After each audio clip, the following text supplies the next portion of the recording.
नमस्कार, मी डॉक्टर मच्छिंद्र बांगर, महाराष्ट्रातील आणि देशातील हवामान परिस्थिती संदर्भात ताजा अंदाज देणारे. आपण बघतो की विदर्भाच्या दिशेने थोडं पावसाळी वातावरण तयार होतंय. जवळपास सोलापूर पर्यंत तुरळक पावसाच्या घटना घडलेल्या आहेत आणि लातूर, धाराशिव, नांदेड, यवतमाळ, वर्धा, नागपूर, भंडारा, गोंदिया, चंद्रपूर, गडचिरोली, अगदी परभणीपर्यंत काल पाऊस झालेला आहे. काही ठिकाणी हा पाऊस आहे, सर्वत्र पाऊस नाहीये, परंतु चांगल्या प्रकारचा पाऊस आपल्याला या भागामध्ये बघायला मिळालाय. मान्सूनने काल विशेष प्रगती केलेली नाहीये. 8 तारखेपासून 13 तारखेपर्यंत आपल्याला या ठिकाणी मान्सून अरबी समुद्रात स्थिर दिसतोय, महाराष्ट्रात स्थिर आहे. तर 12-13 तारखेला पूर्व शाखेकडे देखील मान्सून स्थिर होता. अर्थातच त्याची कुठलीही प्रगती होऊ शकलेली नव्हती. परंतु आत्ताच्या स्थितीत बघितलं तर पूर्व भारताकडून थोडी प्रगती होऊ शकते, म्हणजे पूर्व शाखा प्रगती करू शकते, मात्र पश्चिमी शाखेत अजूनही तेवढं बळ नाहीये. या ठिकाणी आपण बघतो की एल निनोचा प्रभाव हा प्रत्येक दिवशी आता वाढू लागला आहे. एल निनोचं मोठं सावट आपल्याला यावर्षीच्या मान्सूनवर दिसतंय आणि याविषयीची कल्पना अनेक अभ्यासकांनी यापूर्वीच दिलेली होती. आपणही आपल्या व्हिडिओच्या माध्यमातून या वर्षीच्या मान्सूनवर एल निनोचं संकट राहील, कमकुवत मान्सून राहील, अशा प्रकारचा अंदाज यापूर्वी दिलेला आहे. पण वर्ल्ड मेट्रोलॉजिकल ऑर्गनायझेशनने, WMOने एल निनोसाठी आपल्याला प्रिपेअर राहायला सांगितलं. याचाच अर्थ आता एल निनो सुरू झाला आहे. 2 जूनची WMOची प्रेस कॉन्फरन्सचा हा डेटा आहे. यामध्ये एल निनो संदर्भामध्ये दिलेल्या माहितीत जून, जुलै, ऑगस्ट या महिन्यामध्ये 26ला जवळपास 80% प्रोबॅबिलिटी दाखवण्यात आलेली आहे. किंवा व्हेरी स्ट्रॉंग एल निनो हा नोव्हेंबर, डिसेंबर, जानेवारीमध्ये होईल, अशा प्रकारचा देखील अंदाज देण्यात आलेला आहे आणि त्यानंतर याची तीव्रता कमी होत जाईल. कोणताही एल निनो हा साधारण 9 ते 12 महिन्यापर्यंत त्याचा तीव्र प्रभाव राहतो आणि नंतर त्याचा प्रभाव कमी होण्याची शक्यता असते. त्यामुळे जर हा जूनमध्ये तयार झाला असेल आणि तर तो पुढच्या जूनपर्यंत प्रभाव टाकू शकतो. त्यामुळे पुढच्या मान्सूनची सुरुवात थोडी कमकुवत राहण्याची शक्यता आहे. त्यामध्ये seat rainfall pattern in different parts of the world, म्हणजे जगातील पावसाचे जे वेगवेगळे पॅटर्न असतात हे बदलण्याची शक्यता देखील वर्तवलेली आहे. या ठिकाणी बघतो की एल निनो संदर्भात CPCने दिलेली माहिती महत्वाची आहे.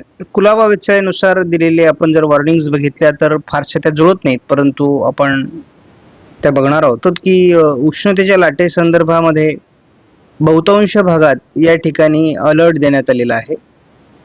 हा संपूर्णपणे उष्णतेच्या लाटेचा अलर्ट असलेला या भाग आहे 14 तारखेला.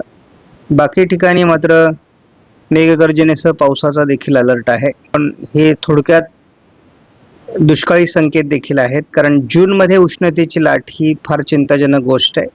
पहिल्यांदा आपण 15 तारखेला उष्णतेच्या लाटेचा प्रभाव मुंबईमध्ये दाखवण्यात आलेला आहे.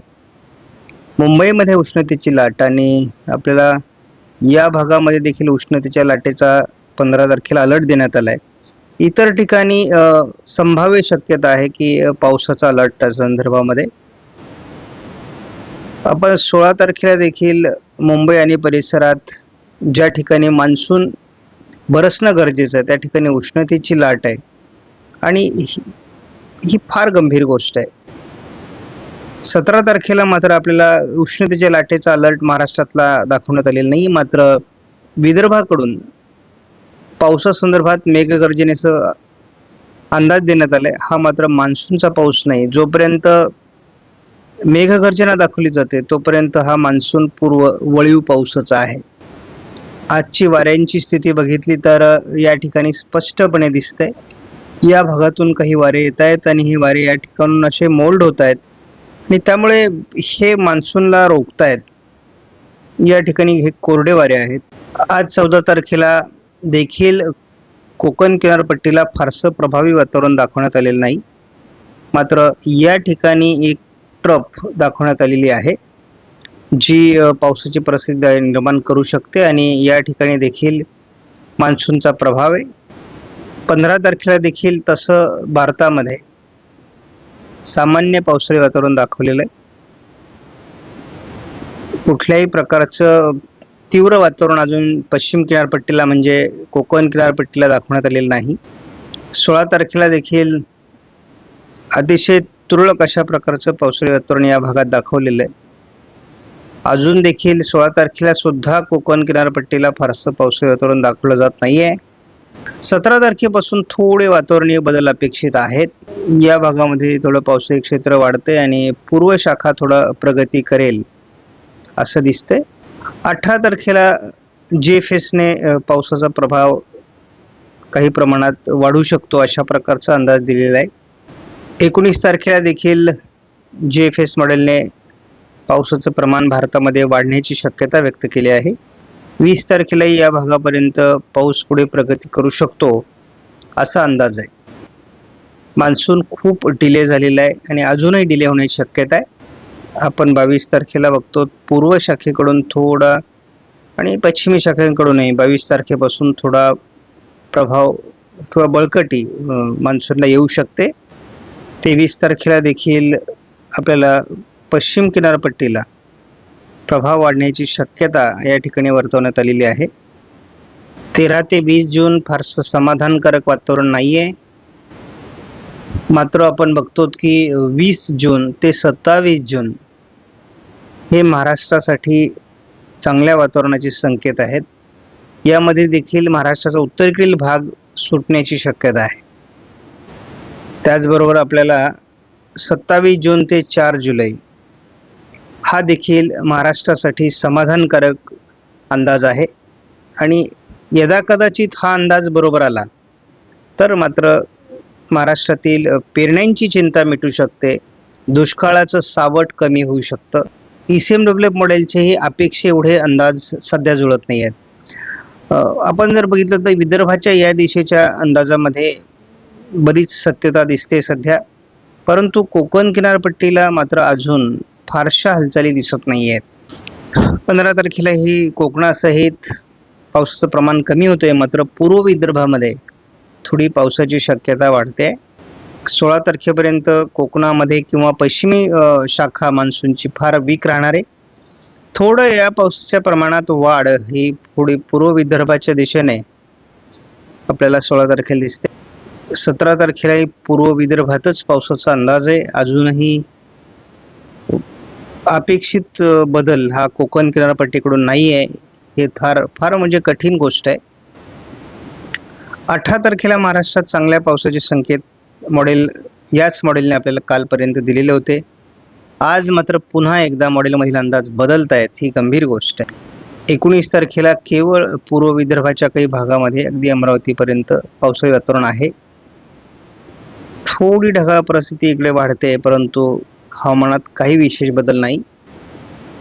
पहिल्यांदा 20 तारखेला आपल्याला चांगल्या प्रकारचं वातावरण पूर्ण विदर्भामध्ये दिसतंय आणि थोडं मुंबई परिसरात वातावरण तयार होण्याची शक्यता 20 तारखेला आहे.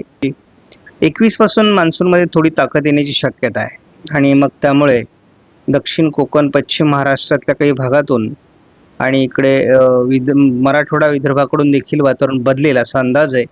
22 तारखेला पहिल्यांदा महाराष्ट्रामध्ये पावसाळी वातावरण दाखवलं जात आहे. बऱ्याच जिल्ह्यांमध्ये हे पावसाळी वातावरण असणार आहे. पूर्व विदर्भात त्याचा चांगला प्रभाव राहील. दक्षिण कोकण, मुंबईपर्यंत प्रभाव राहण्याची शक्यता आहे.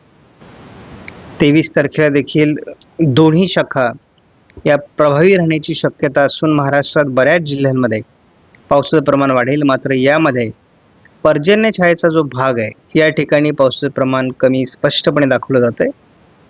जेव्हा 25 तारखे म्हणजे 22, 23, 24, 25 या तारखांना महाराष्ट्रामध्ये काहीतरी बदल होऊ शकतो, पाऊस होऊ शकतो असा एक प्राथमिक अंदाज आहे. आणि याच तारखांना म्हणजे साधारण 20 तारखेनंतर पुढे मान्सूनची हालचाल काहीतरी होऊ शकते असा एक आपण अंदाज बांधू शकतो.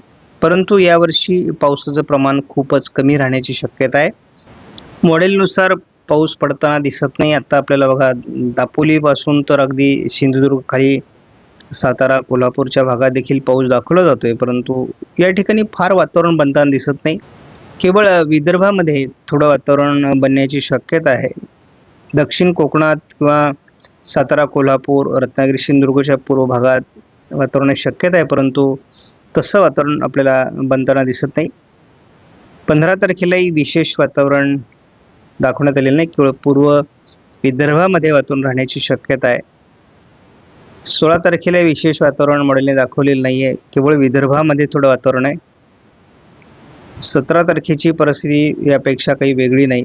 पूर्व विदर्भामधील काही जिल्ह्यांमध्ये चांगला पाऊस आपल्याला बघायला मिळू शकतो. नागपूर, भंडारा, गोंदिया, चंद्रपूर, गडचिरोलीमध्ये विदर्भाच्या अगदी पूर्व टोकाला थोडं वातावरण दाखवलं जातं. म्हणजे 18 तारखेला पाऊस कमी दिसतोय. 19 तारखेला आपल्याला अमरावती, वर्धा, नागपूर, भंडारा, गोंदिया, चंद्रपूर, गडचिरोली, यवतमाळ या काही भागात पावसाचं वातावरण दिसतंय. कोकण किनारपट्टीला 19 पर्यंत फारसं काही समाधानकारक वातावरण नाहीये. थोडं वातावरण 20 तारखेला नाशिक जिल्ह्यामध्ये किंवा घाटमाथ्यावर पुण्यापर्यंत बदलण्याची शक्यता आहे. सातत्याने आपल्याला पूर्व विदर्भामध्ये पाऊस दिसतोय जूनमध्ये, त्यामुळे या ठिकाणी चांगल्या प्रकारचं वातावरण राहू शकतं असा एक प्राथमिक अंदाज आहे आणि प्रत्यक्ष ते पाऊस देखील पडतोय. मराठवाड्यात पहिल्यांदा 20 तारखेला परभणी, नांदेड, बीड, लातूर, बार्शीच्या भागात पाऊस दाखवला जातोय. कोकणात पाऊस दाखवला जात नाही 20 पर्यंत. 21 तारखेला थोडं परिवर्तन आपल्याला वातावरणात बघायला मिळेल महाराष्ट्राच्या, आणि पुन्हा एकदा विदर्भ संपूर्ण थोडा नांदेडपर्यंत पाऊस आहे. परभणी इकडे जवळपास जालन्यापर्यंत, अकोला, बुलढाण्यापर्यंत पावसाचं वातावरण राहील. इकडे नाशिकपासून तर कोल्हापूरपर्यंत पावसाळी वातावरण आहे. दक्षिण कोकणात पावसाचं प्रमाण वाढू शकतं आणि थोडं मराठवाडा, पश्चिम विदर्भातील म्हणजे सोलापूर, लातूर, धाराशिव, बीड या भागातही पावसाचे संकेत आले आहेत. छत्रपती संभाजीनगर, अहिल्यानगर पूर्वपर्यंत.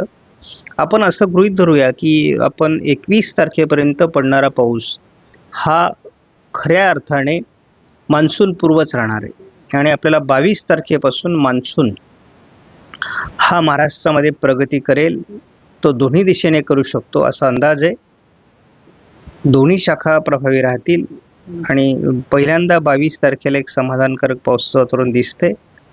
23लाही कोकण किनारपट्टीला, पश्चिम महाराष्ट्रामध्ये, मध्य महाराष्ट्रापर्यंत वातावरण बदलतंय.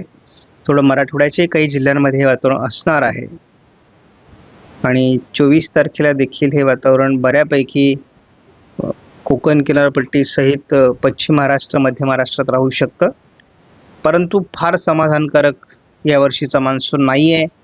दुष्काळाचे सावट स्पष्टपणे संकेत देत आहे आणि पेरणीच्या अंदाजासाठी सरकारी यंत्रणेचे संपूर्णपणे आदेश पाळावे, शिवाय आपल्या स्वतःच्या अनुभवाचा वापर करावा. अंदाजामध्ये जूनचे चित्र फार समाधानकारक नाही आणि काही वर्षांपासून मी असं बघतोय की जूनमध्ये फारसा समाधानकारक पाऊस पडत नाही.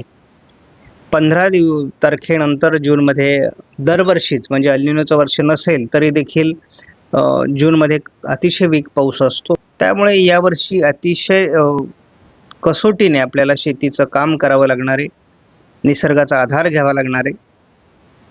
बघूयात, आणि मॉडेलचे अंदाज त्या प्रमाणात या ठिकाणी यशस्वी होताना दिसत नाहीत, परंतु बघूयात. आपण पॉझिटिव्ह राहू आणि काहीतरी अंदाजात चांगलं घडेल अशी अपेक्षा करूयात.